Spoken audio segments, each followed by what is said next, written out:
During excavations at Taposiris Magna, an ancient city in northern Egypt, archaeologist Kathleen Martinez and her team discovered a huge complex of tunnels more than 4,200 feet long.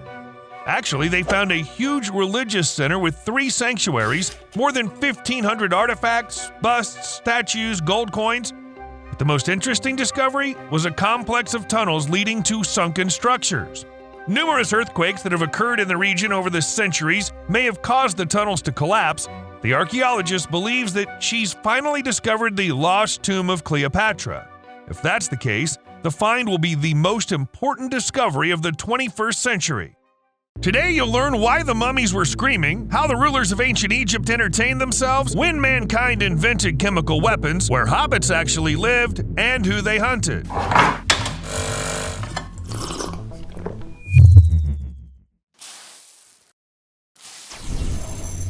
Cleopatra, the last queen of ancient Egypt with real power, ruled from 51 BC to 30 BC, and she's still a very mysterious figure. From what we know, she was an outstanding woman of unparalleled wealth and power.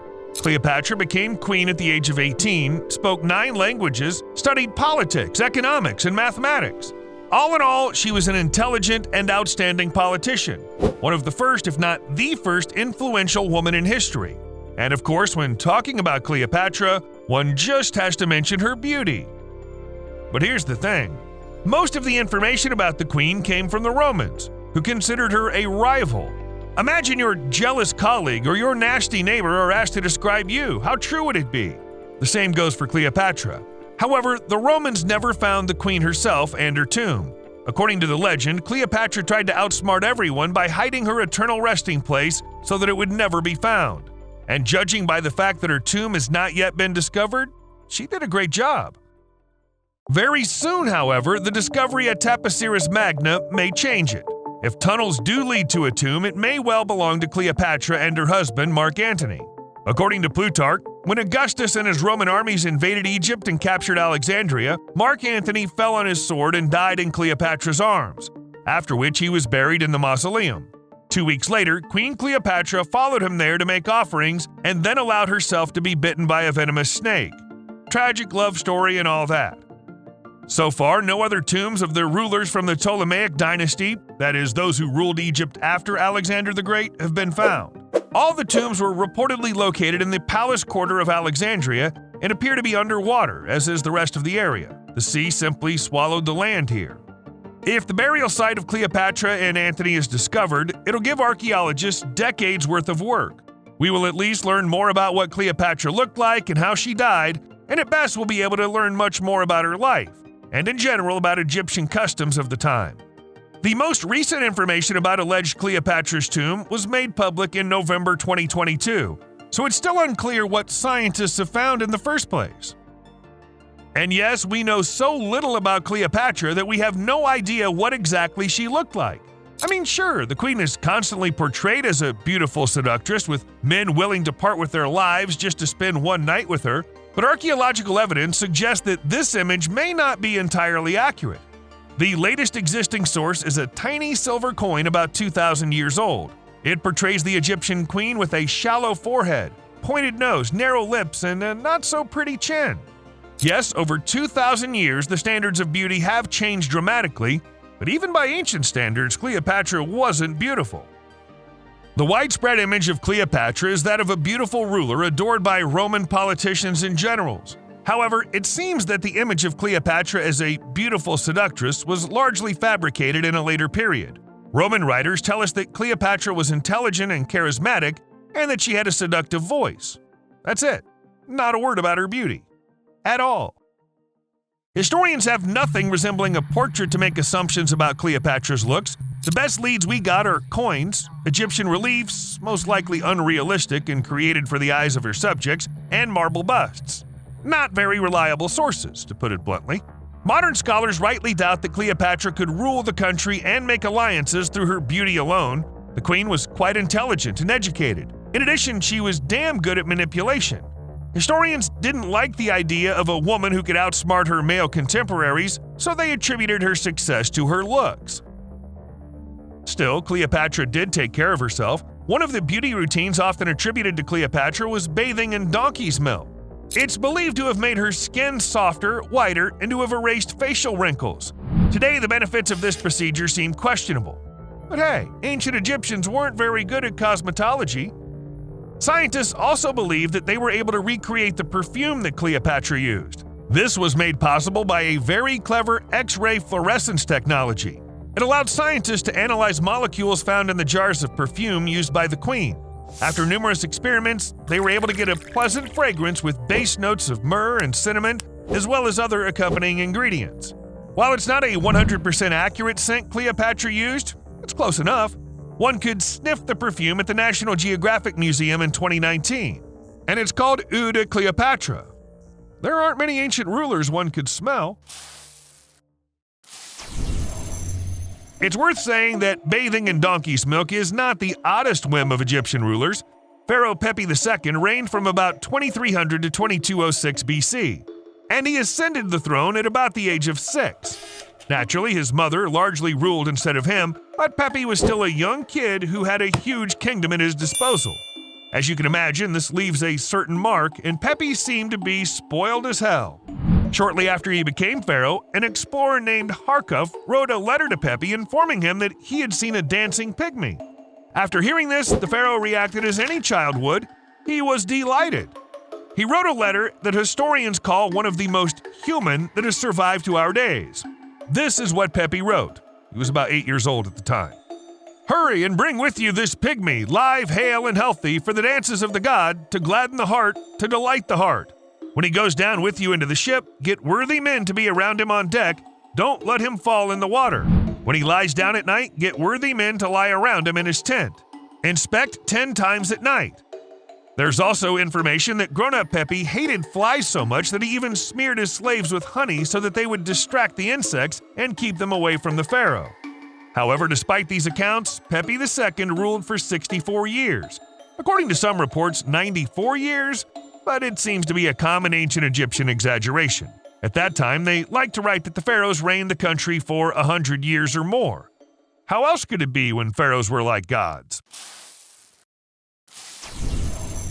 We seem to be too focused on pharaohs, but they were not the only ones who were mummified. It was basically the standard method of burial in ancient Egypt, but sometimes scientists find something really weird and frightening, like screaming mummies. From time to time, archaeologists discover mummies that seem to have actually been screaming at the moment of death. That might have been caused by scary rituals or even a heart attack, with their heads tilted backwards, their mouths wide open, and their empty eyes staring into the void. These are some of the creepiest mummies people ever found. Take, for example, this screaming woman who died about 3,000 years ago. The first analysis claimed that the shocking pose was related to the woman's cause of death, a heart attack. The woman was thought to have died alone and was not discovered until hours later. When rigor mortis set in, the jaw, which had opened at the moment of death, was frozen in a spooky position forever as the contracted muscles become rigid and cannot relax until the body begins to decompose. And since the woman was already mummified, she avoided decomposition and became a nightmarish archaeological find. However, other scientists are skeptical about that and claim that her mouth probably opened after she died. They even have an argument. Rigor mortis sets in 2 to 3 days after death, and the mummification process can last more than 70 days. Within that time, the jaw could already have been brought back to a normal position, even if the person died of a heart attack. So what caused this post-mortem scream then? It's believed that the wrappings of many mummies were not tight enough around the jaw. The mouth tends to open even when wrappings are as tight as possible. This position of the mouth is actually quite common in mummies. Another reason for this phenomenon is the shrinking of soft tissue as it dries out, which leaves extra room for the jaw to open and create a screaming effect. But there is another likely reason why a mummy's mouth might be open. In 2006, a 16th century woman was unearthed among the medieval victims of the plague in Venice, Italy. During excavations, it was discovered that her jaw had been forced open with a brick. That is, the person had died, and then a rock had been put in the mouth of the corpse. No, this was not a mockery of the dead, just a result of the belief in vampires. In the Middle Ages, people were basically inclined to believe in various horrors occurring after death. mostly because the process of decomposition was not well studied. For example, when the human stomach decomposes, it releases a dark purge fluid. This blood-like liquid can flow freely from the nose and mouth of a corpse. Since tombs and mass burials were often reopened during plagues to add new bodies, Italian gravediggers saw these decomposing remains. And if a corpse had something resembling blood coming out of its mouth, it was definitely a vampire. Also, the liquid would sometimes moisten the burial shroud near the corpse's mouth so that the cloth would sag into the jaw. This could cause the fabric to tear, and it appeared as if the corpse was chewing on its shroud. Some believe the vampires spread the plague this way. They chewed the shroud, thus infecting people. Don't ask me how it works. Better get a witcher now. Well, while the witcher's on his way, you can put a brick in the vampire's mouth. This was thought to stop the spread of the disease. Speaking of witchers, let's take a look at Poland. Oh, Poland has a long history of fighting vampires, as evidenced by several vampire burials. These burials are easy to recognize. The dead were buried with sickles around their necks or rocks in their jaws, just like in Egypt. The idea is quite simple. If the vampire tries to get up, the sickle will cut off his head. Well, the rock will prevent the undead from feeding on innocent people. Apparently, vampires lost the ability to use their hands. According to ancient lore, a person was at risk of becoming a vampire after death if he was not baptized, died a violent death, died first in an epidemic, or died far from his native settlement. I don't know if the vampire qualities were enhanced if several factors worked together. The people in the vampire burials in Poland were locals, and apparently they were victims of the cholera epidemic. I guess people couldn't determine who died first after all and decided one can't be too cautious.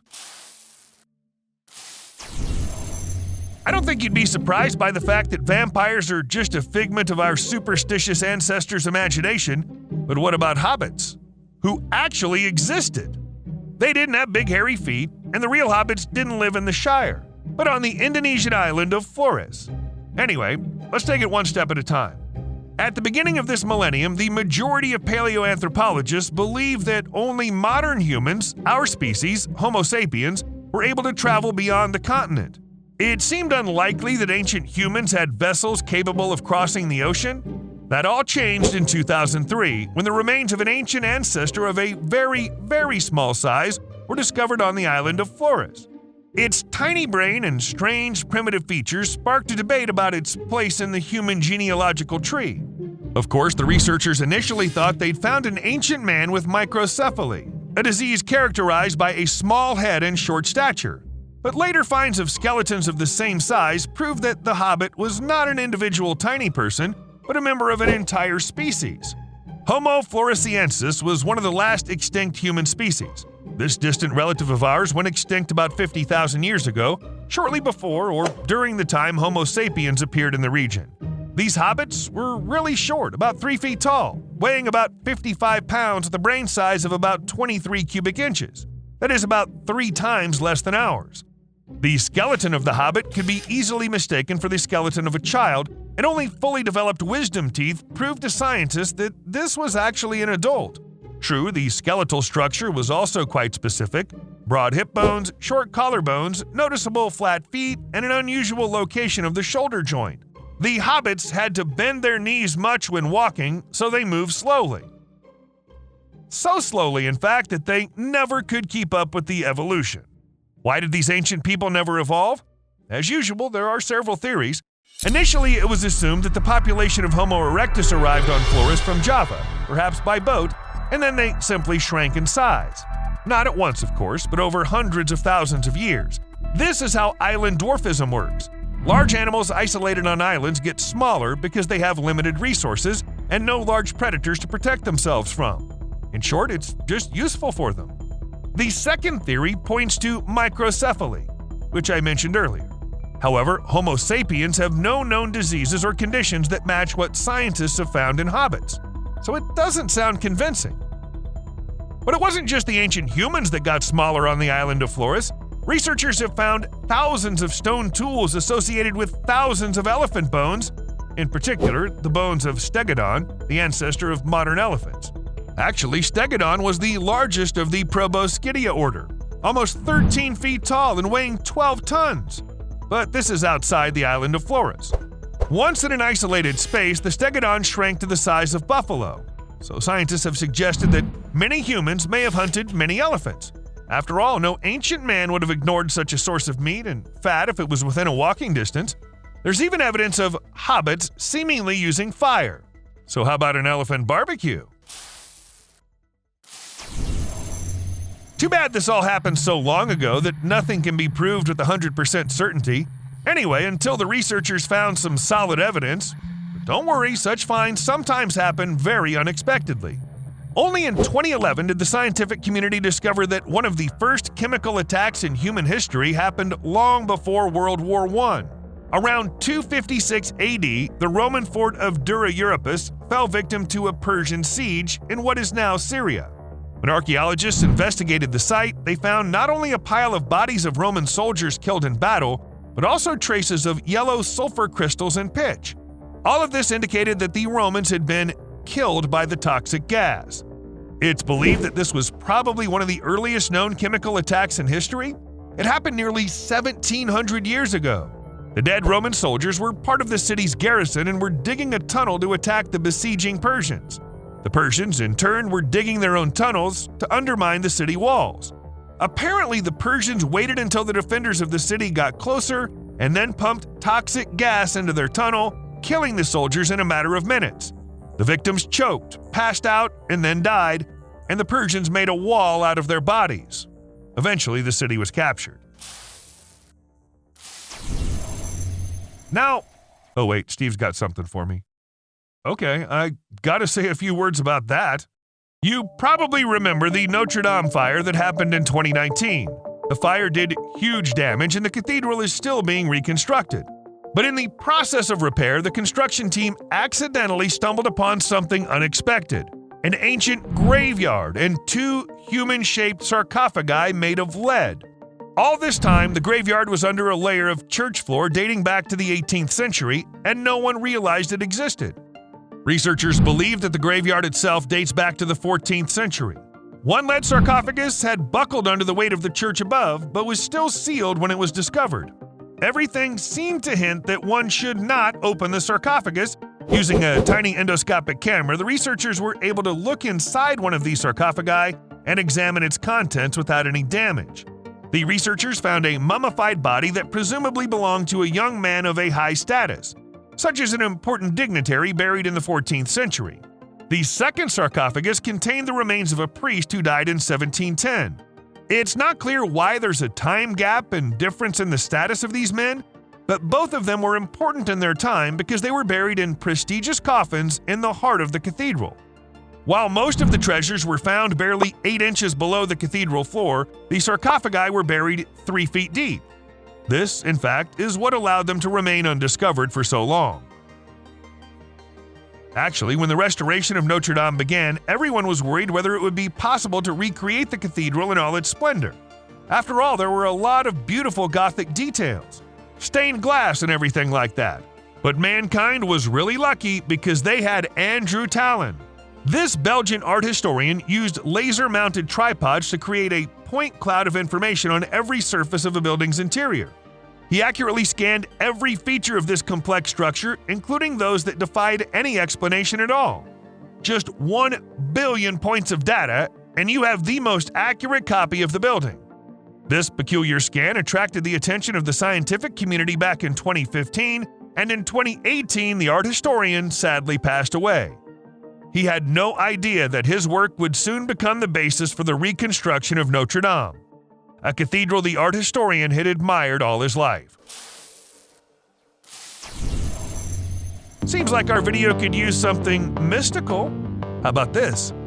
Atlantis and Noah's Ark.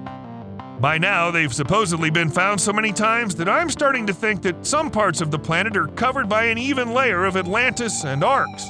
The mythical island of Atlantis was first described by the ancient Greek historian Plato in 360 BC. And since then, it's stirred the imagination of those who love mysterious, enigmatic, and unexplained things. According to Plato, Atlantis was a great naval power that sank into the sea more than 10,000 years ago as a result of a catastrophe. Naturally, everybody wanted to find an artifact the size of an entire country, so Atlantis has been found in many places around the world. One researcher is almost certain that it's Bolivia. Another says it's Antarctica. A third one claims that Bimini Road, a rock formation in the Bahamas, may be a fragment of a lost civilization. Atlantis has even been found in Cuba and Japan.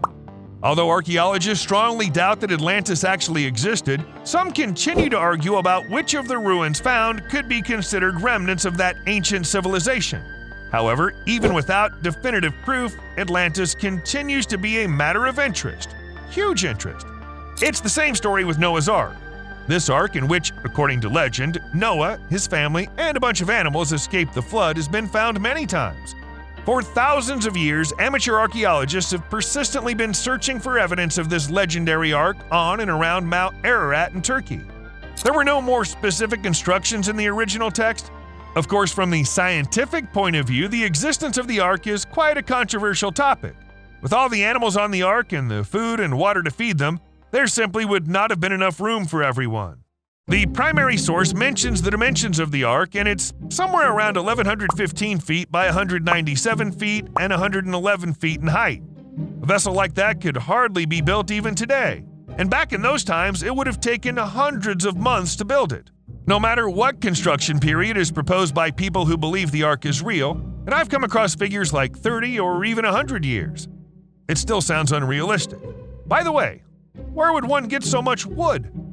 Nevertheless, despite the controversy, they keep finding Noah's Ark again and again. In February 1993, a piece of wood, supposedly part of the Ark, was even shown on television. Of course, this made a huge impression, though it later turned out that the researcher was a paid actor who never had even been to Turkey. And the piece of wood itself was nothing more than an ordinary pine soaked in soy sauce for color and artificially aged in an oven. Yeah, it's pretty embarrassing when your ancient artifact is created with soy sauce. The TV channel made excuses afterwards, saying the show was entertainment, not a documentary.